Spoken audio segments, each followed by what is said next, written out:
Hello friends, welcome to my new vlog. और आज मैं थोड़ा लेट से उठा तो ज़्यादा ही सुबह हो गया। रोज़ की तरह सबसे पहले मैं पड़ोसी दोस्त को उठाने चल गया। इतना गेट बजाने के बाद कुछ ऐसा आवाज़ आया जल्दी उठो।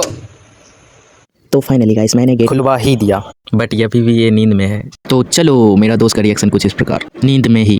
उसके बाद मैंने बोला जा फ्रेश हो क्या, मैं भी आ रहा हूँ। मैं भी निकल गया फ्रेश होने। तो फ्रेश होने के बाद चलो तो रोज की तरह मैंने पहनी शूज, पहनने के बाद निकल गई शुभम की घर की ओर। बट यहाँ आने के बाद कुछ अलग ही माहौल था भाई, इसने तो पूरा साबुन ही खत्म कर दिया। तो शुभम ने पहनी शूज। तो थोड़ी देर शुभम की घर में बैठने के बाद भाई शुभम की बाइक की चाबी खो गई। तो थोड़ी देर ढूंढने के बाद आखिर में मिल ही गई। तो शुभम ने निकाली बाइक। तो ज़्यादा ही लेट हो गया था, तो मैंने बोला जल्दी चलो भाई।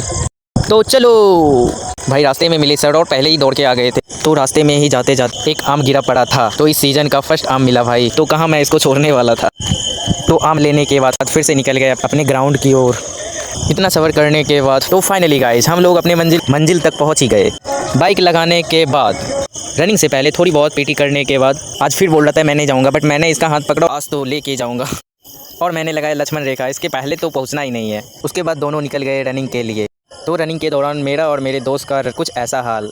तो रनिंग समाप्त होने के बाद भाई मेरा टी शर्ट तो पूरा ही भीग गया। उसके बाद थोड़ा चलने के बाद तो हमारे ग्राउंड का कुछ ऐसा नज़ारा है। तो रनिंग के बाद सबसे ज़रूरी जो होता है वो है पीटी। तो हम दोनों ने पीटी करने के बाद तो घर के लिए निकल चले। तो रास्ते में ही कुछ पानी टैंकी का अच्छा नज़ारा दिखने को मिला, जो कि JRS कॉलेज के नज़दीक ही है। कुछ अच्छे शूट करने के बाद घर पहुंचने के लिए थोड़ा ही दूर बचा था। तो फाइनली हम दोनों घर पहुंच गए। आज के लिए इतना ही friends, thanks for watching the video. Bye bye friends.